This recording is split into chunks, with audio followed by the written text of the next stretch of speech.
for the info അവിടുന്ന് മണ്ണിറങ്ങണമെങ്കിൽ എന്നോട് മാനസികമായിട്ടുള്ള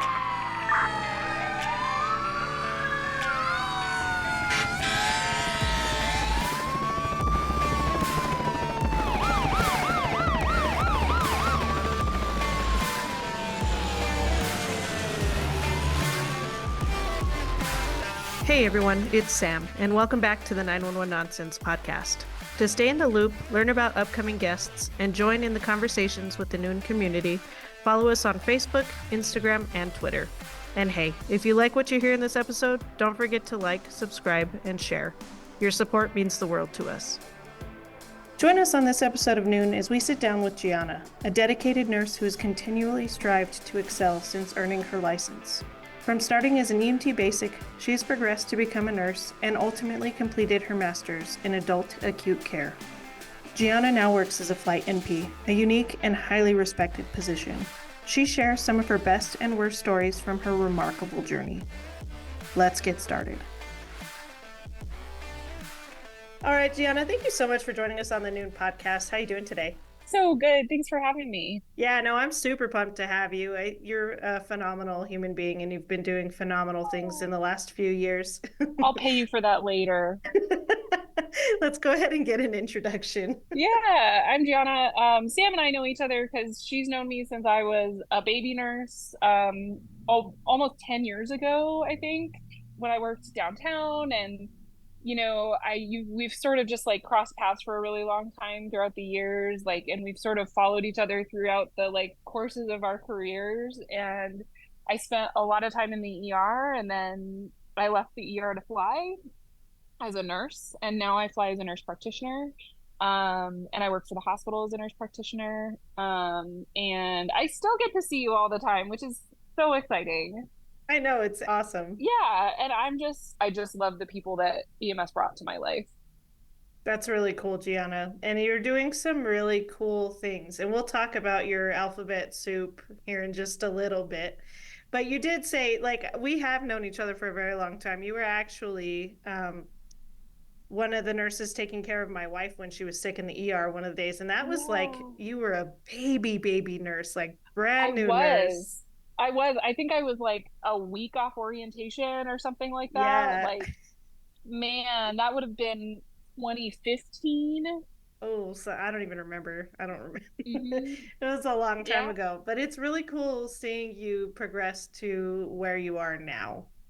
Thanks. Yeah, it's been definitely an interesting journey. Yes, and you have so many letters after your name, as we've mentioned. Give me Yes. all those letters, Gianna. Sure. So I am a board certified adults gerontology acute care nurse practitioner. So I'm an AGA-CNP. I have my master's degree in nursing. I have a bachelor's degree in nursing. I'm obviously an RN because you can't get those things without being an RN. I'm a certified emergency nurse and I'm a certified flight nurse. What a mix, dude. Okay, so the Yeah, acute gerontology, is that like geriatrics? So sort old of. It's people? just adult. It's just adult. Okay. Yeah, instead of peds. It's just the designation for adult versus like pediatric specific nurse practitioners or family nurse practitioners that can do everybody. Okay, that Yeah. makes sense. What Yeah. made you go after that title? Like I've said, I grew up in the ER. I grew up in the hospital. Mainly, I did the majority of my career in an adult ER. I still have some peds experience, and I would float peds from time to time, and I love it. But I figured out that acute adults that are really, really sick are really where my interest lays as a provider. I think that there are phenomenal people out there that do amazing work as FNPs that can work in primary care clinics and can manage those long-term conditions that I just don't have the interest to do. I still kept that kind of like treat 'em and street 'em type thought process, and that like short burst that like I get to see this little part of your life, um and I might see you for a little bit after surgery. I might see you in clinic for a little bit. I might see you in some of those things, but you know, I'm not gonna see you from the moment that you like graduate college till you retire. Like that's just not my purview, and that's okay. And I think that there are people that love that, and that's where their heart lays, and I think that that's amazing. But I just figured out that like my passion for medicine was more on the acute side. Yeah, and I feel like that kind of leads you into that critical care role, right? Because Yeah, now you're CEN and you're CFRN. So yeah. you're certified for emergency nursing to work in the ERs, and you're certified as a flight nurse. And the other thing is the training behind those two degrees is so massively different. FNPs really train in clinics and in acute cares and things like that. And that kind of training just made like it wasn't for me. The thing that made me excited to go to into school and excited to go into training was things like the ICU and procedures and hospitalist medicine and things like that that really like I for just kind of out of nowhere ignited this passion that I had again for medicine that I didn't have. I lost a little bit during COVID, and I started to get it back when I realized like, hey, there's some really cool medicine happening here. And I think that's kind of how I ended up on the acute care side. And I got to train under some phenomenal people. I got to train under Nick Parkham, who's just I love Nick so incredible. much. Yeah. I love him so much. I can't begin to say enough good things about that man. He taught me everything I know about acute care medicine and, well, maybe not everything, but a good majority of it. And was just so amazingly kind and was such a phenomenal mentor that, like, I will carry everything that he taught me with forever. And some of it is really funny. I mean, like, inclusive of like passing out on a patient. I What? did, not him. What? I did. So he cracks me up. So we got set up for an invasive line procedure in the ICU. And I apparently have this thing where when I do a procedure for the first time, I get a little syncope. I do a little syncopize there, and I usually combat that by like bending my legs and making sure that like I'm in a position where I can sit down if I need to. So I was actually like kind of wedged into behind this ICU bed at the head of the bed, kind of like where I could sit down on the bed if I needed to. And I get my needle in, and I drop my wire, and I'm standing there with my wire. I'm holding my wire, and I had told Nico that this was something that happens to me. And he's like, "Are you doing all right?" And I was like, "I think so." And then it kind of hit me, and I was like, "I am not all right." And I like had gone to sit down a little bit, and the next thing I remember is the nurse holding my head up. Like he has his hands on my shoulder and he's holding my head up. And I look up and I'm like, "What happened?" And Nico goes, "You didn't even break sterile field. I'm impressed." And I am like, want to shrivel up and die in that Sure. moment. Like, oh my God. And so he takes over. We finish up this procedure. I'm sitting on the ground in the back of the ICU room. I'm sitting on the floor drinking some water. And one of the nurses walks in and he's like, "Why are you sitting on the floor?" And I was like, "Well," I was like, "just in case I lose consciousness." And he's like, "Well, what do I do if you do?" And I was like, "Nothing, baby. You leave me here. You leave me on the floor. That's what you do." I'll wake up eventually. Of course. And I was like, "I just need a little reset. It'll be fine." And so, of course, I leave the room and I'm like horrified and I'm like questioning my whole life, like, "Oh my God, what have I done?" I just like, I'm trying to get a master's degree and oh my God, I'm passing out on patients. And he's like, "Well, you don't have time for that right now." He was like, "Go help the pre-residency fellow set up for a VAS cath or another central line or something in TSI." And I'm like, "Okay." And at this point in my career, I had actually never heard of a pre-residency fellow. I just heard the word fellow. I didn't think anything else. I'm thinking fellow is almost an attending. We're fine. They'll do the line. I'll just assist. We'll be fine.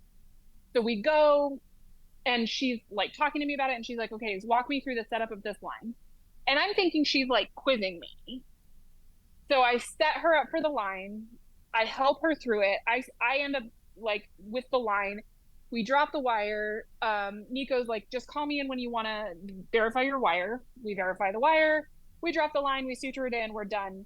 We come out, and this lovely lady, oh, she's such a phenomenal doctor, comes out and she goes, that was my first line ever on a person. And I was like, that was your what? That was your excuse me? And as it turns out, pre-residency fellows they are basically it's like a fellowship before intern year. Oh my So goodness. they're between med school and intern year. And I was like, you what? And I realized in that moment, I was like, I've been bamboozled. You have been bamboozled. I have been bamboozled. And so I go and I find Nico and I was like, did you do that on purpose? And he's like, yeah, of course. He's like, you just needed to reset that experience. And it's totally true. Like, I Yeah. had completely reset this, like, terrible, like, horribly embarrassing experience to this great experience. And the next day, she actually tiger texted me and she was like, hey, are you in the hospital? And I was like, no, is everything okay? And she's like, yeah, I just wanted you to do a line with me. And I was like, Oh. oh. And I'm just like so like complimented, and like I was just like, and so everything like Nico taught me, like I can't highlight enough how wonderful it was. Like I absolutely adore him as a human being, like and as a mentor. Like I'm so appreciative of him. Yeah, no, he's a great person. Hopefully we'll be able to get him on the show at some point. I've asked him and he said he Oh, was interested, so we'll see. yeah. We'll work on it. Yes, I will heckle him into it. Yeah. Have you always wanted to be a nurse? Oh, that's a great question. No, No. no. Oh, When I was younger, I actually wanted to be a U.S. Marshal. that's a big I difference. That is a big difference. So I wanted to be a U.S. Marshal, and I went and like got to talk to one, and I did like I did a little bit of shadowing and in high school, and I was like, talking to this U.S. Marshal, and I was like, well, what's I don't even remember exactly the question, but it was something like, what was the scariest experience you've had, something like that. And he was like, well, I've never had to shoot a person, but I have had to shoot a dog. Oh, And I was like, I'm done. Like, yeah. never, nope, no, thank you. And like the thought, because I was like a teenager at the time, the thought of having to shoot a dog never crossed my mind in that career path. And I was like, I'm done. I'm out. See you later. So I started considering things like law school, and I realized in early college that I would be homeless long before I got into law school because I could not afford to go to law school. Yeah. So I went to a CNM advisor and I was like, well, what classes can I take as a dual enrollment student when I was in my junior year in high school? And APS was paying for my CNM tuition. So I was like, well, what classes are available to me? And she's like, well, there is the EMT basic class. And at the time there weren't any prereqs, like you just signed up for it and you went. And like you were in your civvies, like it was a normal, there was no uniforms. Yep. And so I signed up for that, and I got my first EMT basic when I was 16. So believe it or not, I have been in this field for almost 16 years. Which anybody doing that math, yep, I'm that old. Oh, Um, you're a baby. Stop I'm it. as I'm as old as math pants, I like to say. I'm as old as math pants. Um, and so I'm old enough to know math pants is what I should say. So I did my first EMT basic. I then redid it, and I loved emergency medicine. I loved learning about it, and I loved the field in general.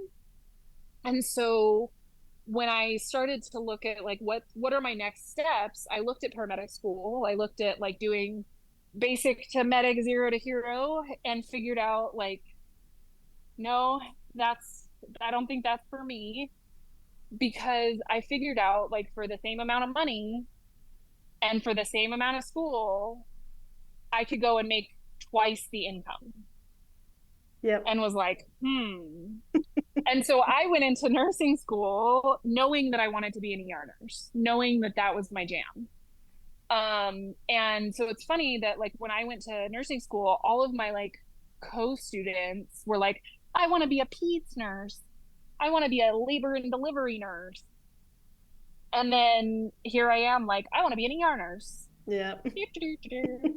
You know, and there were a couple of nurses that I went to school with that like were techs at Caseman, and they wanted to also be ER nurses, and like then went and became ER nurses as well. And so like I knew that ER nursing was for me, and I knew it. And then I went to school and I was like, man, going to be an NP, like the ER is not for me. And I figured out when I was a bedside nurse, I figured out like you wouldn't catch me dead in the ICU as a bedside nurse. Mm-hmm. Like now I would do it because I've had some more training, and I figured out that I have like this love for ICU. But as a bedside nurse, like my heart does not lie in the ICU. As a provider, it does, but as a bedside nurse, not so much. Yeah, I'm not a fan of oral care and all of that stuff either. I think, it's funny. I used to joke that like I didn't want to make relationships with my patients, and it's not that I don't want to make those relationships, it's that those relationships hurt my feelings.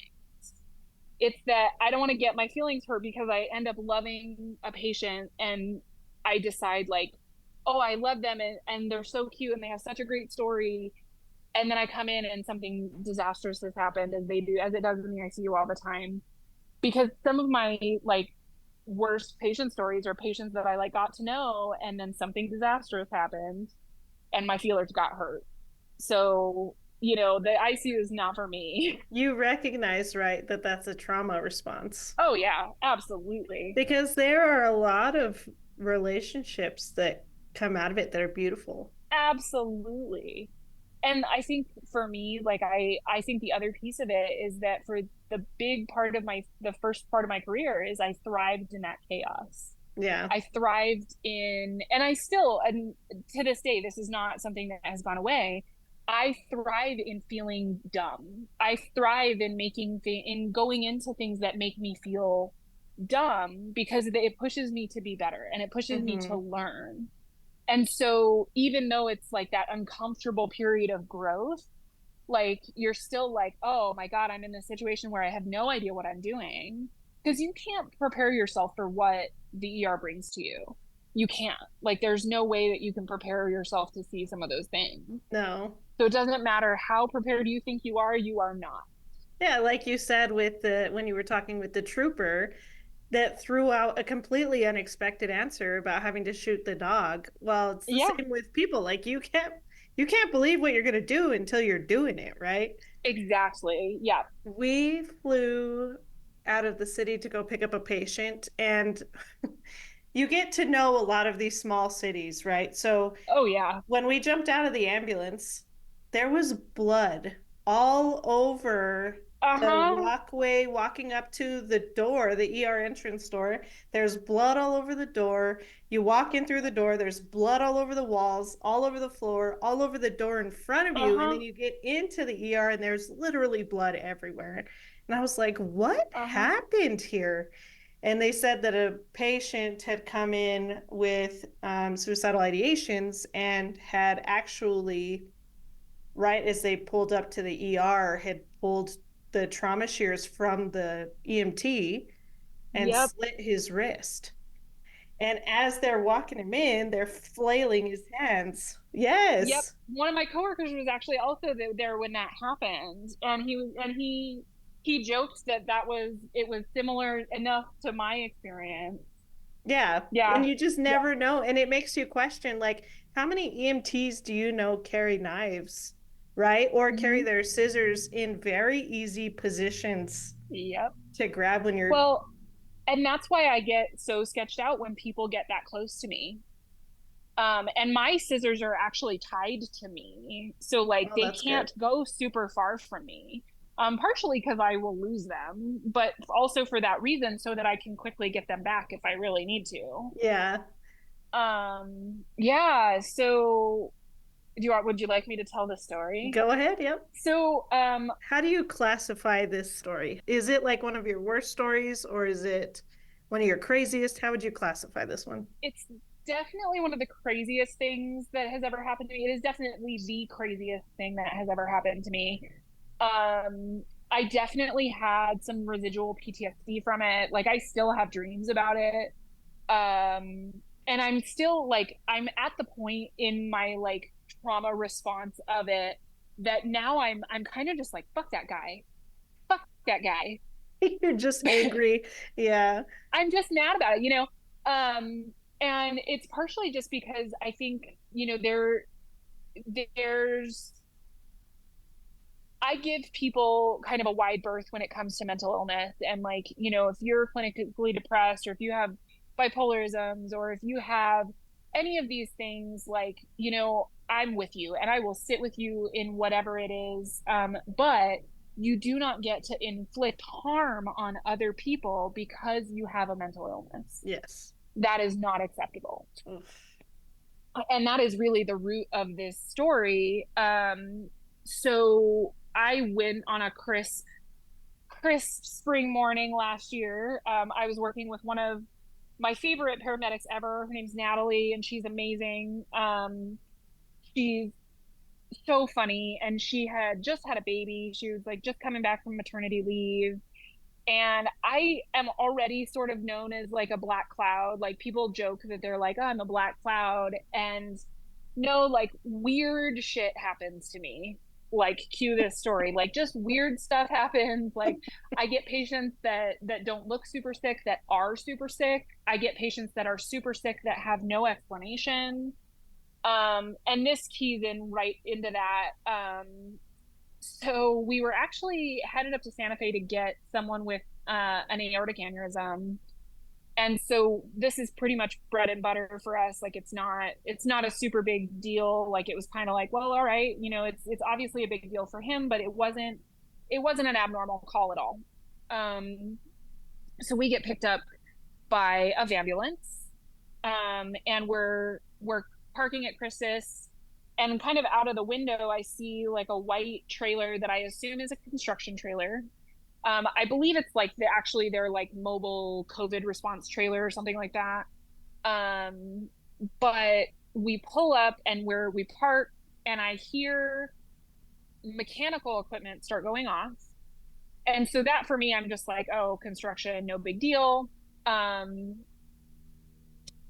and then I open the back door to the ambulance and I pop my head out, and this man makes eye contact with me. He's in all white, and he makes eye contact with me and runs a skill saw through his left arm, all the Oh, way through his left arm, and his hand was on the ground. And I'm like kind of dazed by it for a second, and I'm like looking around, and the skill saw is now on the ground. It's no longer running. He's spraying blood everywhere. He's just screaming, help me. So I turn and I tell Natalie, like, get me a cat tourniquet as quick as you can. And she's ripping through our bags trying to get it. And I run over to him and I pull him to the ground by his left arm. And I'm manually compressing his left arm, and I've gotten the bleeding to stop. And I pull him to the ground and I'm like, what happened? Because I'm thinking like he's in all white, and I think my brain automatically went to like a painter. Um, like construction, I think I was still thinking that along those lines. And I'm like, what happened? And I look over and I see that there's like a duffel bag on the ground. And I'm like, huh. And I see that this man, I look down additionally, and this man does not have a right hand. He has a stump on the right. And I see that there's like a zip tie, there's like a rigged zip tie to the skill saw. And all of this is kind of happening. I kind of had like time dilation essentially, where like all of this is happening and I'm like, oh my God. And he looks me dead in the face and he goes, I did this for TV. oh no. And I personally don't actually have any memory of this. The security officer at Christus, or the security officer at the hospital, told me that they watched me on camera and they can see me say, "What the fuck, dude?" And I have no memory of saying that. I totally believe it because that's me. That's who I am as a person. Um, but he then just is like, "I don't want to talk anymore." And I'm like, "Okay." And so at this point, people are starting to arrive, and the crew that had brought us on the ground has gotten the cat tourniquet, and it's kind of like all the way out of retention ready. I'm like, I can't take my hands off of him because I'm holding manual pressure. So I'm trying to explain to her how to put it back into retention ready. And finally she does. And I'm cranking down on it and yelling. And I'm covered in this man's blood. And they finally like get a stretcher out because I had one of the medics that was with us went inside to get people. Yeah. And they finally come out after what seemed like an hour. They come out and it was probably less than a minute. But they finally come out with a stretcher. They put him on the stretcher. He's not bleeding because we put the cat tourniquet on. And I'm covered in blood, covered in blood. And the security officer is trying to talk to me. And I'm like, it's like I had like cartoon birds around my head because I was like, what? What? And he finally like grabs my face and he's like, "Is this your blood?" And I was like, I don't think so. I don't think so. So additionally, right after that, I'm like standing there like, ugh. Yeah. And someone from the hospital gets like a manila folder and they're like holding it and they like pooper scoop his hand onto the manila folder to take it inside. What? Yes. And I was like, Hooper scooped his hand. they were like, "Whoo, whoo, whoo, whoo." Like it was terrible. And so we go inside and I'm like washing the blood off of me and I get, and if you know, I'm sure you know Dave Weaver. Um I call dispatch and Dave Weaver is his usual cheery self. He answers the phone and I'm normally very, very much the same. And I was like, "David, I need you to call Dr. Brody right now. Get me on with Dr. Brody right now." And so he's like, okay, are you okay?" And I was like, "No, I'm not okay. Someone just cut their hand off in front of me." And he was like, "What? Oh my God." And he's like, "Okay, okay, okay." And finally I get on with Dr. Brody and because he's medical direction that day. And I was like, "Dr. Brody, someone just cut their hand off in front of me and Natalie." And he's like, "What? What?" I love Brody. Yeah. And he's like, "Are you okay? Like, is everybody all right?" And I'm like, "Yeah, I think so." I don't like, what do you say to that? Like, I mean, I didn't get my hand cut off, so sure, but like I'm kind of fucked up right now. I don't know. Yeah. And so, I stayed and we completed the transport that we were there to do after we took a little break. But like we had this conversation and I was like, I can't in good conscience leave this other patient here. Like, sure, there are folks that will and can transport this patient, but that's a long time to wait. Yeah. And so there's no point in making this other man wait. Like he's got something critical going on with him. And so we ended up transporting him. And like afterwards, I was like, I don't think I want to take any more calls today. Yeah. I I mean, don't that's think, pretty traumatizing. oh yeah. And they had like the chaplain come down and talk to us and like they got our names and our numbers so that we could participate in a critical incident stress debrief. And they held a critical incident stress debrief, but we were both on shift the next day, so we couldn't go to it. And I was like, "Who are you holding this for? Like, Yeah. no, what? Like, none of your staff was there." So your work didn't provide one for you? No, no, absolutely not. Actually, when I called my boss to tell her that, I had to like I told her what happened, and she said, "Oh, oh." And I sort of had to prompt her and say, like, well, don't worry, like Natalie, who just got back from maternity leave, is fine. I'm fine. And nobody got hurt on our crew. Nobody got hurt on the EMS crew. And like it took way too much for me to like prompt her to say like normal human reactions to Yeah. anything like that I mean, as a boss. that is kind of hard because Yeah. that's like a what the fuck kind of moment, you know, like Yeah. you really Yeah. just saw that? Like, are you kidding me? You really just saw that? Yeah. And was there any like any thought in your head where you're like, this scene is not safe? Yeah. So, and I thought about that. So, I did think about that when it happened. And I did make sure, like I was saying, like I made sure that the saw wasn't running. And I had this brief moment where I was like, well, he can't restart the saw again. Yeah. And I was like, all right, you know. But I also like, you know, people that know me well would say that I'm a little feral myself.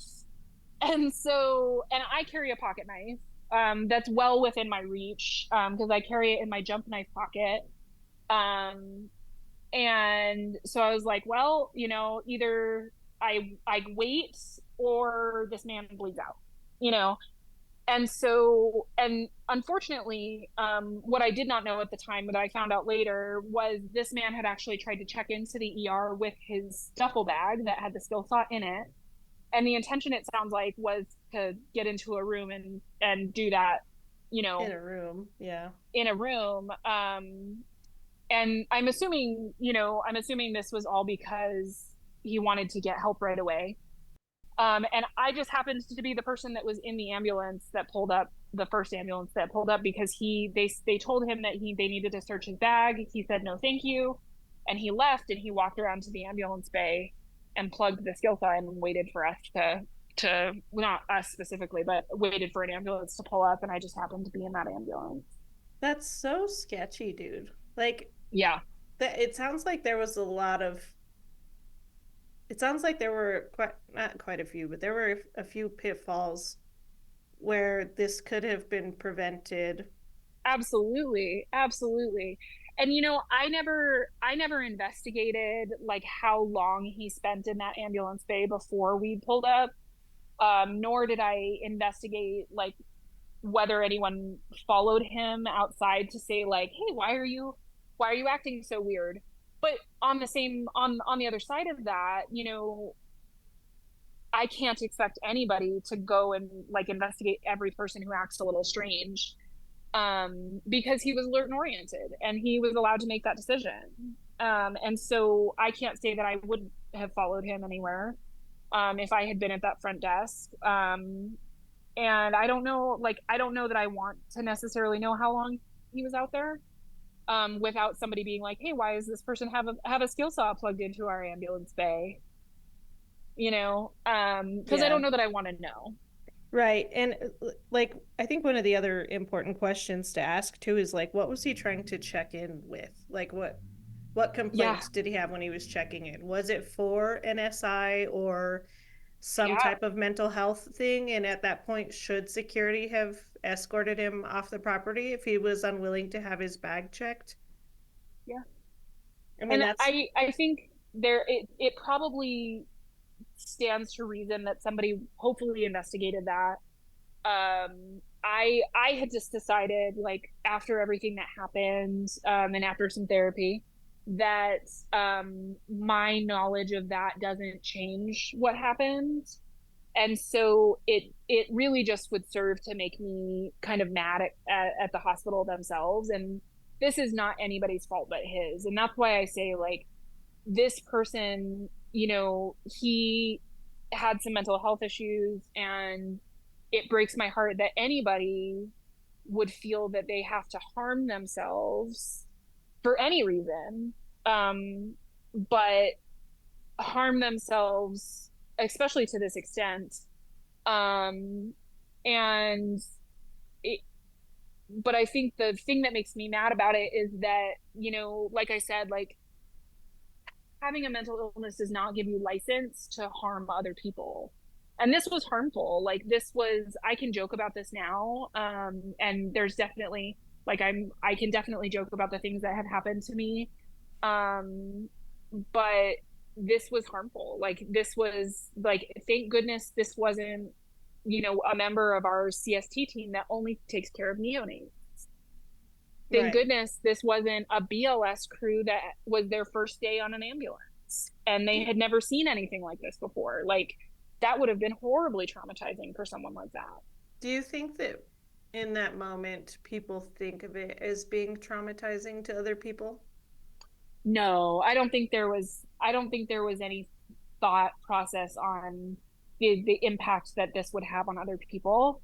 And I think that that's why so many people would call things like self-harm or suicide or things like that inherently what people would consider like selfish, because people don't think about how it impacts other people. But I think that there's such a large part of that that is deeply rooted in pain. And I mean, it's obviously deeply rooted in pain, but it's deeply rooted in being unable to get out of that space. And so having the forethought to think about what impacts other people is not something that I think people who are hurting that much um can really fathom. Do you think that there's anything that the state could do to make it better for people with mental health problems?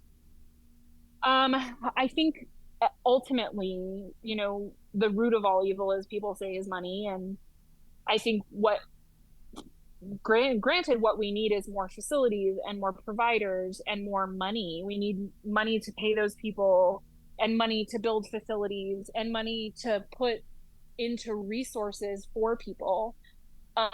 I think the other thing of this is that we need people who want to do those jobs. We need people who want to be mental health providers, and we need people who want to be mental health nurses and mental health techs and psychiatrists and psychologists and um, psychiatric nurse practitioners and all of those things. And those can be very rewarding, but they can also be very difficult careers. Yeah. And so unless you really want to do that career, it's hard to get people in to do that job. Yeah. And And why that's would the you want fallacy. to if you're gonna go and just get your ass kicked the whole time you're on shift? Yeah. And you know what? I've had some patients that break my heart because they're just going through a hard time and they need help. And I've Right. had patients who, like this, chose in some way or another to weaponize their mental health problem and harm other people with it. I think that there are so many of us mental health or of us first responders that have mental health problems, that we joke about it and we joke. I've been well known to joke that I've had clinical depression since I could walk, and I've had more therapy than an ex-altar boy. But at the end of the day, I still have friends that I've buried from suicide, and I still probably will have more, and that kills me. That is so unbelievably heartbreaking because I think I hate to think that anyone in my life would not be willing to pick up the phone and call me and say like, "Hey, I'm not safe today and I need a safe place to be." But I also understand very much how hard that phone call can be to make and how lonely it can feel when you're in that place and feel like you have nowhere to turn.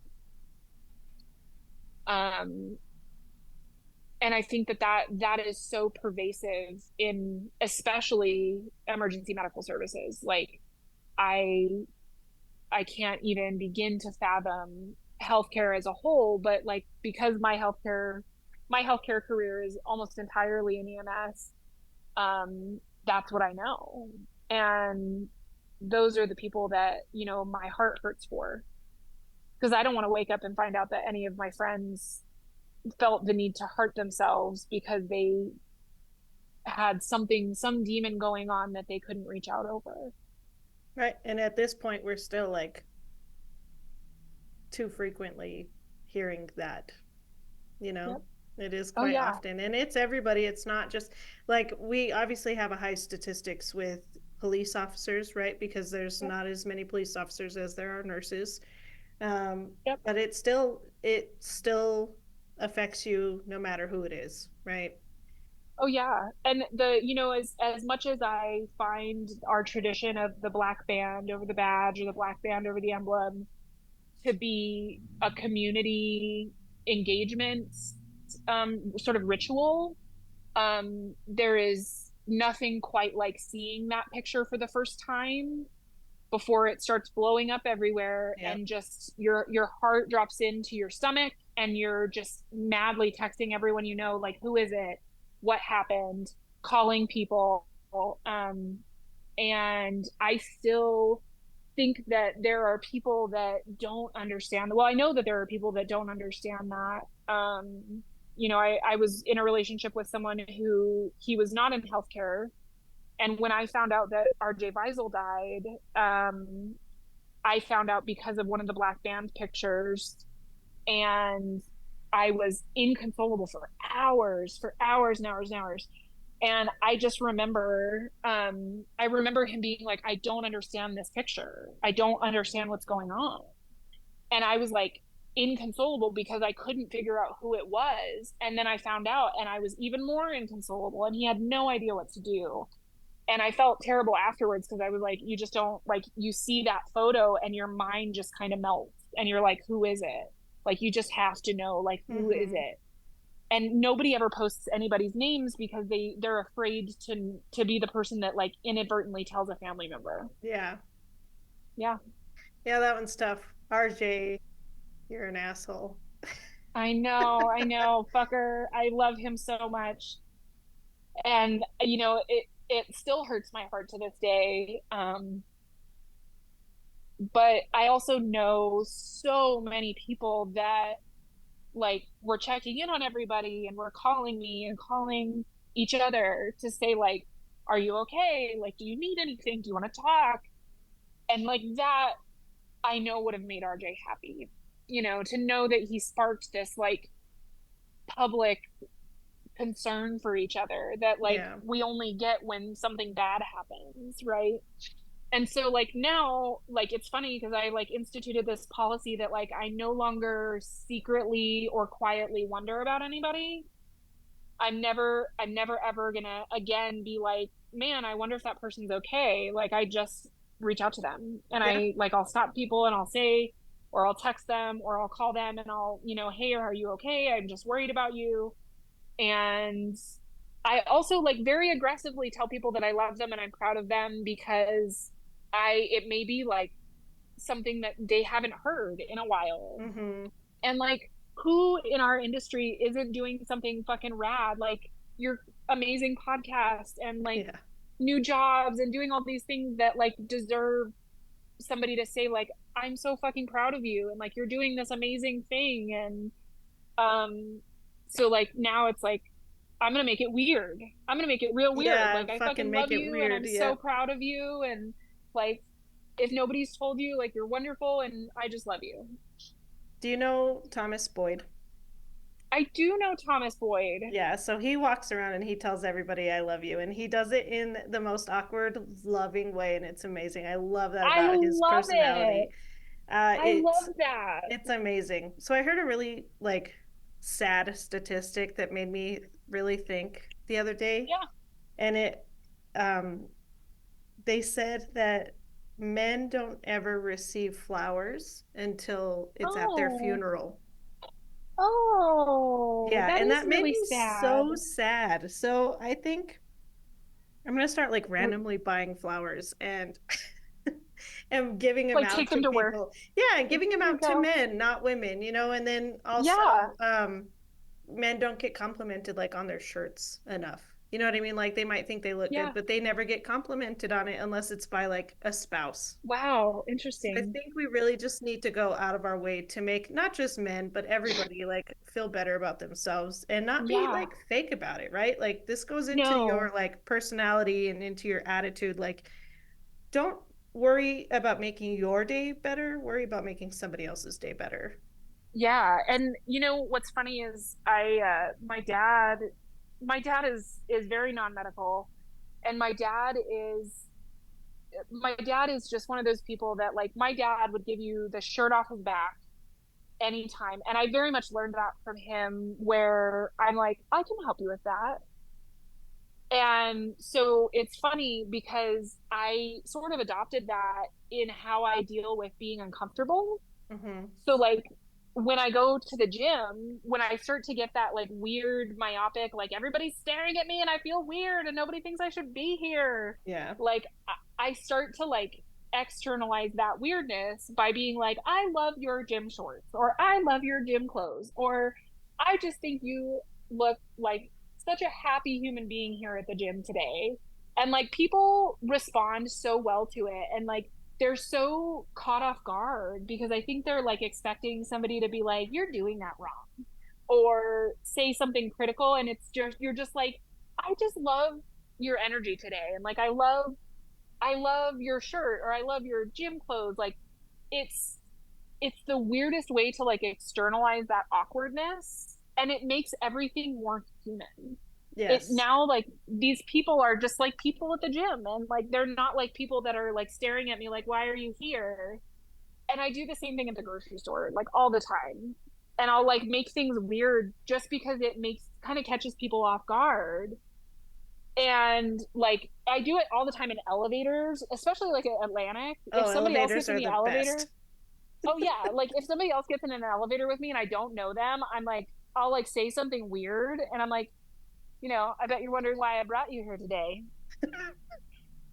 And if That's a you do it great with like, one.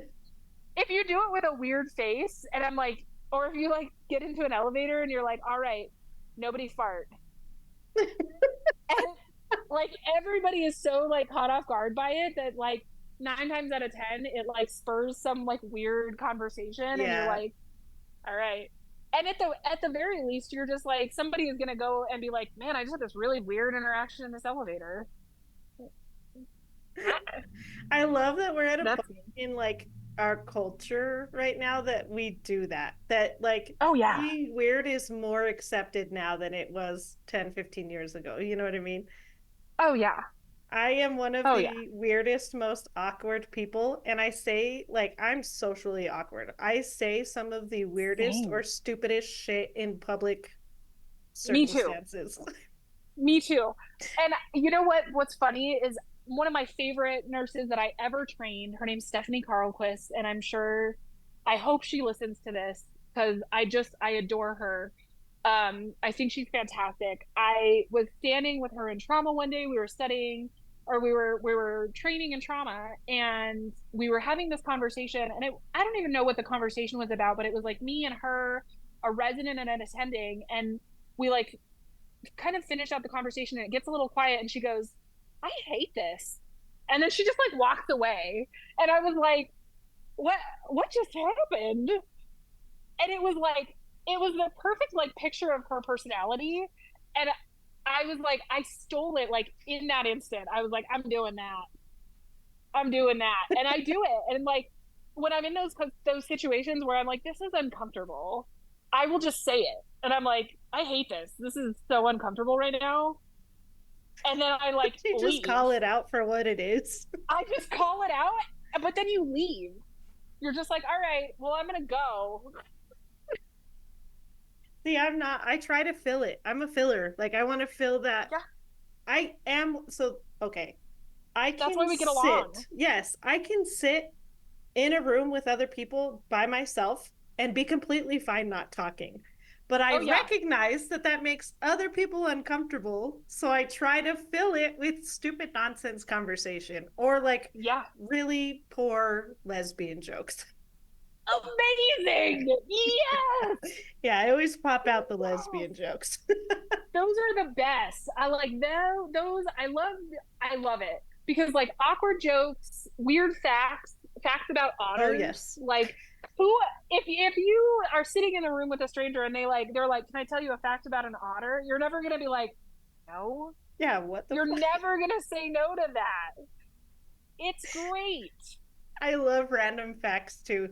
Have you ever Same. seen a kangaroo being born? No. They're so ugly. It is terrible. It is terrible. If you need to Google it, dude. Like seriously, Google. And for people who are listening, please Google this and let me know what you think about a kangaroo being born because it is I the ugliest really, thing. I think that needs to be like somehow the headline to this podcast. Have you ever seen a kangaroo being born? I've never used one of my quotes, but maybe I will for That's this the one. headline. I think I really I'm feeling like we need to have a little bit of kangaroo placenta magic. Do they have placentas? They're mammals. I don't know, dude. Do kangaroos have placentas? Let's Google it. Oh man, dude, it is ugly. It's only Oh ugly. Like man. they look like a little worm when they come out and then they crawl up to the pouch and then they nest in the pouch. Yeah, dude, it's freaking gross. Like, and I love kangaroos. I didn't know that I didn't need that in my life, Yeah, but it's fantastic. I love random facts. oh my God. I'm gonna start waddling around and getting ready for my day, but I wow. I didn't know that I needed that in my life, but apparently I did. You do, and you need to show everybody. Yeah, like I'm that's gonna be the next weird thing that I say to people. It's gonna be like, do you know what a kangaroo looks like being born? And she's like, ma'am, I just want broccoli. Ma'am, I Can ma'am, I I just just want to buy can I just zucchini. have my sandwich, please? And then you're gonna be like, I hate this. I hate this. I need more people in my life that love kangaroo facts. I just call you someday and I'm like, this lady didn't want to know. She didn't want to know about the kangaroo being born. Just And share I'm it, dude. upset. Just share I'm it. upset. I So text you someday and I'm like, God damn it. have you have you had any like what's been your funniest story? Oh. Mm. So I have said the sentence, are those all the drugs in your vagina? More times than any human should ever have to say to another person, ever. I have said that sentence too many times. Oh my And God, like dude. the best part is that I like said that sentence to a person who was standing on a bed in the ER, like Mr. Zoidberg. Um, Dr. Zoidberg. by like Dr. Zoidberg, yes. And sorry, the credential is important. I'm sorry. I'm sorry. It is Sorry, very Dr. Zoidberg. important. How could you He not didn't say that? he did not go to 4 years of crustacean medical school to be called Mr. Zoidberg, all right? Hmm. Um, so I have said that sentence way more times than any person should really have to say. And the best part is like the cop that was there was like, I like hand him the drugs and he's like, do you want to see what meth looks like? And I'm standing there and I'm like, sir, I work in the emergency department. I know what meth looks like. Yeah. And I'm like, but thank you, I guess, for the educational opportunity. I don't, yeah. I have a happy story. Do you want to hear my happy story? Yes, let me just comment on this really quick. So you talked about the drugs in the vagina. I have to say that the first time that I saw the ER pull drugs out of somebody's butt was like Yeah. one of those lives in my head rent free moments where they pulled out a baggie and they were like, look at what was in his butt. You know what I mean? And Oh that's just like one no. of those You things know that what's stays. funny? I don't think I've ever seen anything pulled out of a butthole, specifically buttholes, that was not that did not start out as edible. Like they've always been foods. It's always been like fruits or vegetables. Oh, I've seen quite a few things, light bulbs, uh, Oh yeah. toys, that kind of stuff. Oh. And I just don't feel like as a medical provider, the things that I was taught to educate people on, like, walking post-operatively and like, chewing gum so that you like move your bowels and whatever. Like I don't think anything prepared me for having to teach people that like if it doesn't have a handle or a string or a flange, it doesn't go in your butthole. Yeah. Like nothing prepared me for needing to educate people on that. People don't realize that it gets sucked up in there and you can't get it out. Yeah. Yeah, it ain't coming back out without a surgeon. Yeah. Yeah, it ain't coming back out. Okay, what is your happiest story? I got to transport the cutest little boy for a heart transplant that he had been waiting his whole life for. And it's still like the greatest thing I have ever done. I didn't do a single medical thing for this child. Um, he was 4 and he just such a sweet little boy. And we get notification that there's a heart waiting for him in Colorado and that they're going to meet us at the airport. And so this little boy gets out of the car and he's this color. He's So gray. he's a pale gray color, yeah. Yep. And his mama, who's such a sweet, like amazing human being, looks at me and she goes, his oxygen stat is 60 all the time. And I was like, huh, Oh, yeah. I'm scared. Oh no. No, I'm scared. And so she says that to me, and I'm like, okay, alrighty then. And of course, this like sweet honey of a boy is just like racing through the parking lot. Like he's having the best time. He's having the best time. That's And he's fantastic. got his little, I know, he's got his little Milranone backpack. He's such a honey. And, you know, I got to know his mom a little bit on the flight, and she's an amazing human being. And she's like talking to me and she's like, yeah, he has like a Facebook following. And I was like, really? And she's like, yeah, I've been documenting, you know, his journey with hypoplastic left heart since he was born. And um she's like, yeah, we've been documenting this whole thing. And she's like, you should find us on Facebook. And like his, and I'm sure she would love the plug because I've talked to her about it. And she was okay with me sharing his story. But his Facebook page is Walker White, the little heart that could. And damned if I didn't check that Facebook page every single hour for like 3 days post op. And when she finally posted that he had gotten out of surgery, I ugly cried. I Oh, blubbered like a damn baby. I was like, and I didn't do anything for this kid. I just gave him a plane ride. That yeah. was it. And he was like throwing his toys at me. And he was like, he wanted to like hop through the hospital.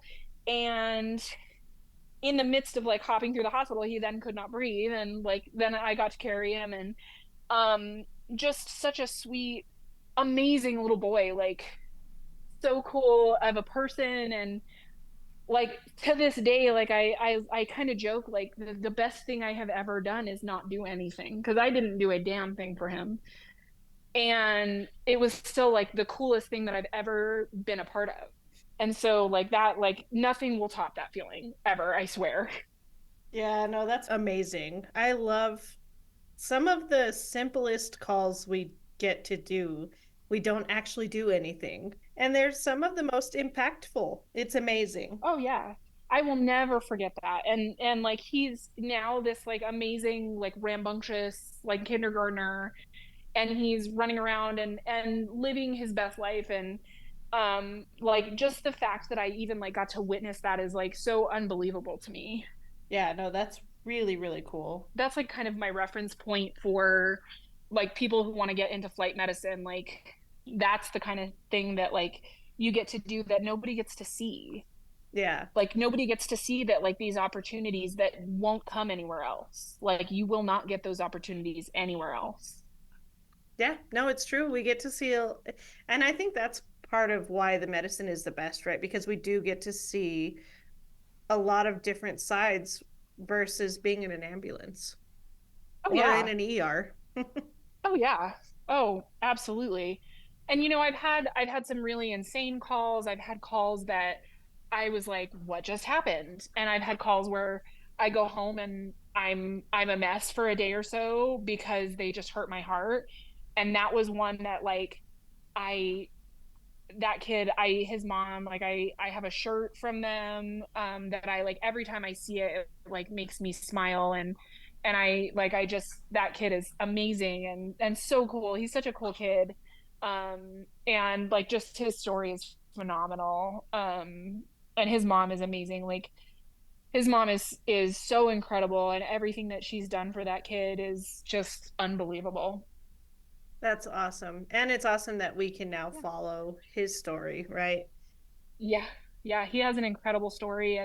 And like because of him, I joined it's they changed their name, but they used to be like the donors, like where you can sign up to be an organ donor. Mm-hmm. And you can sign up to be either a living donor, or you can sign up to donate bone marrow. They have such an incredible like message and such an incredible like mission, just to get people like cared for that may not like, I think not a lot of people know that you can donate bone marrow.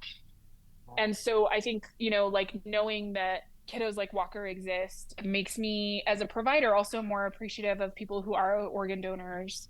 And like makes me realize that like, even though like the things that I did for if I run a code work, that there may be someone out there that is an organ donor and that they can go on to impact 9 lives if they decide to. And so that was like the best thing that I've ever done. Yeah, organ donation is one of those things that can be really good and really, Yeah. really sad at the same time. Yeah, it's a horrible and traumatic loss for a family. And then you realize like this whole family is going through this terrible, terrible time losing their child.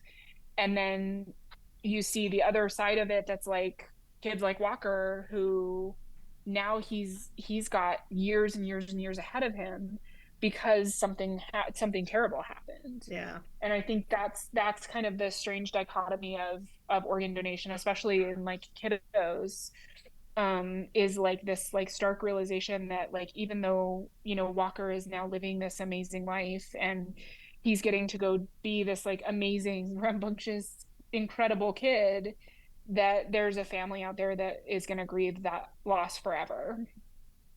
Yeah. Ugh. That's a rough one. Yeah. You said in the beginning that you have been around since Masked Pants.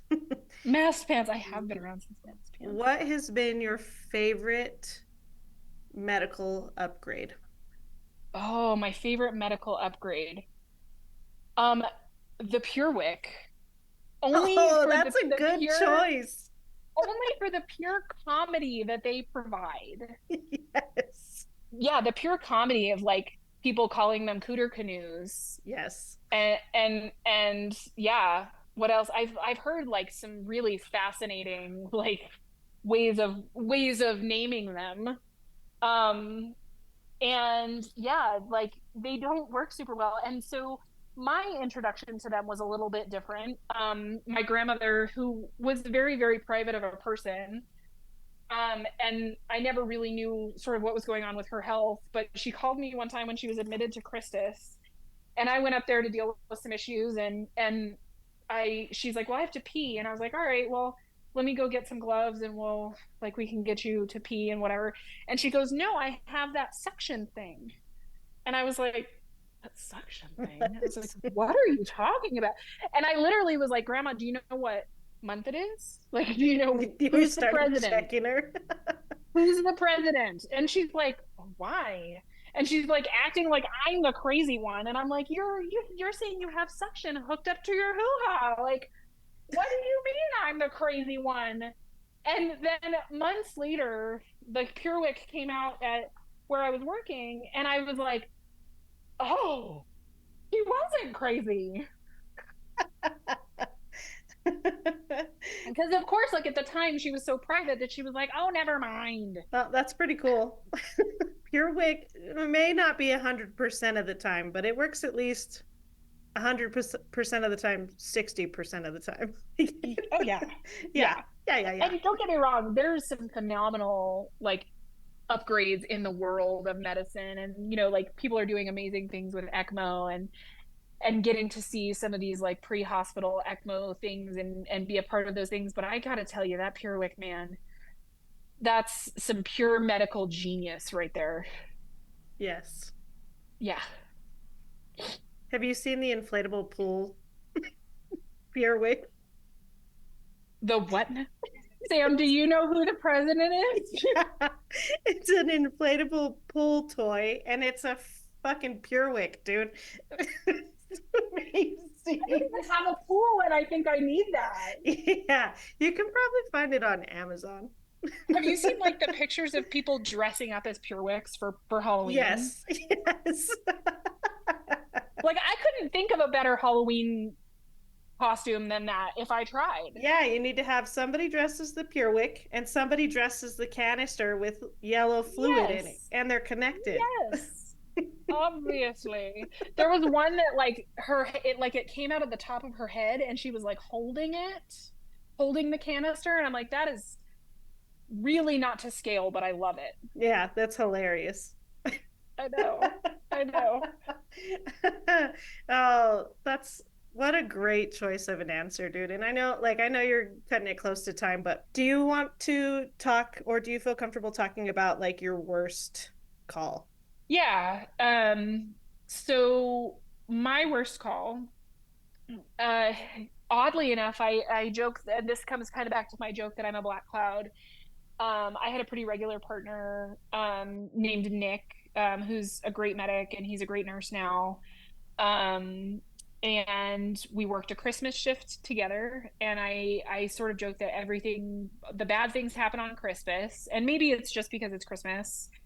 But we ran a call that was a 17-year-old who had gone into cardiac arrest in front of his mom on Christmas morning. And she did CPR on him until the first responders could get there, and they coded him for a while, and we were getting him as a post-ROSC patient. And we worked that kid so hard, like we were at bedside forever, just getting him worked up.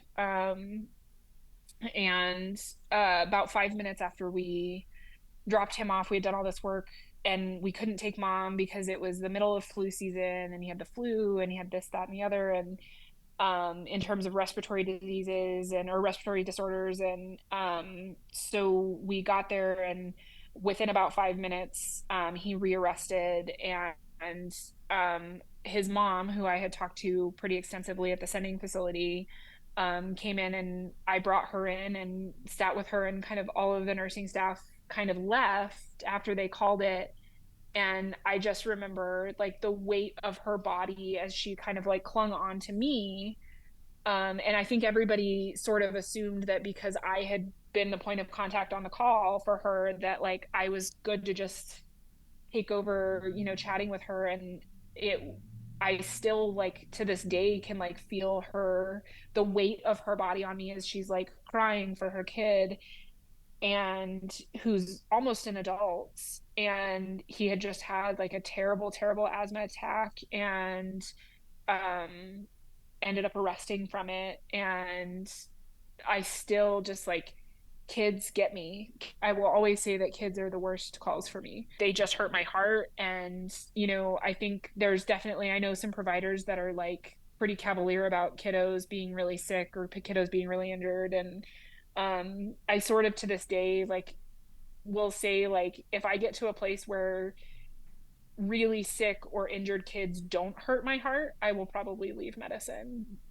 Because those are the populations that aren't supposed to be in those situations. Mm-hmm. Yeah, no, it's Like true. they don't have like, years and years and years and years of like decisions that they've made for themselves or anything like that. Like they are just supposed to be being kids, and those are the ones that really hurt my heart. Yeah, no, those unfortunately, I think that hurts a lot of our hearts. The kids are the worst. My wife constantly, she's like, "Why don't you get into peds or do uh, pediatrics?" And I'm like, I can't. I I know. couldn't handle for my mental health. I could not do it. I Yeah. love kids. I do, but I couldn't Oh, I do it. love them. I love them. And I will be the first to tell you I get RSV or bronchiolitis or something every respiratory season because I am not immune to the pick me up hands. Yeah. I am not immune. I will, anytime a child does that, I will pick them up. Yeah. And they cough in my face every single time. And I always get a respiratory disorder from it.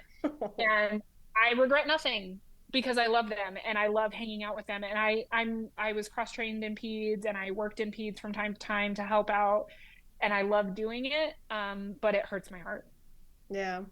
And that's Yeah. tough too, because especially for a 17-year-old who's in this like your whole goal as a parent is to have your kids make it to adult age. And asthma Oh is just yeah. one of those things that we think we have a grasp on, but we Yeah. don't.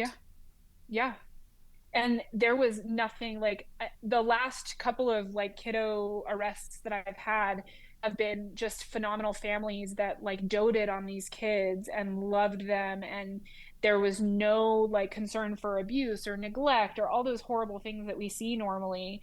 And they were just families that were devastated by terrible illnesses and terrible conditions that nobody could help. Yeah.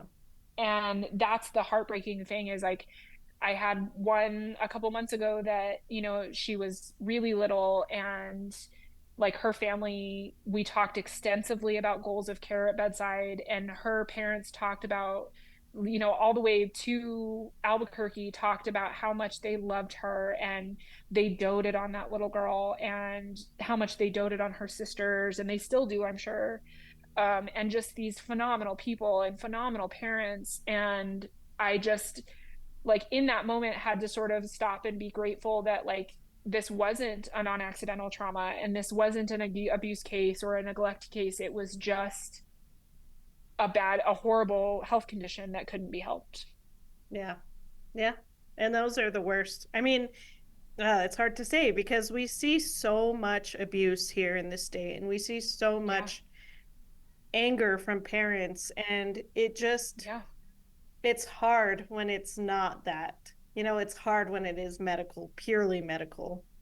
Yeah. And it doesn't, those things don't make non-accidental trauma easier. And there's always that, like for me, there's always that solace in like knowing that if it is something like non-accidental trauma, like as soon as that kid is in my presence, I know for sure that kid is safe. Hell or high water, that kid is safe with Yeah. me.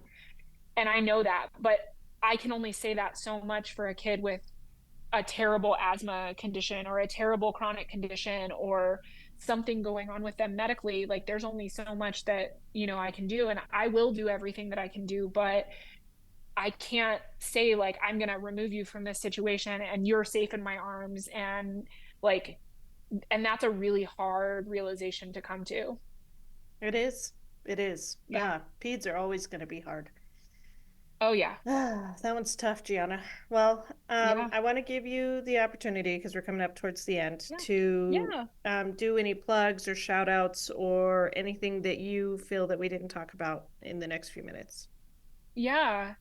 You know, I will joke that all day, every day that EMS kind of raised me, and like, people will like they'll introduce me by titles or whatever, and I will always joke. Like I think I joked with you the other day, like you can just put my titles as like three owls in an overcoat because all of the like letters behind my name or whatever, like I was raised by EMS and I was raised by some of the best people in EMS.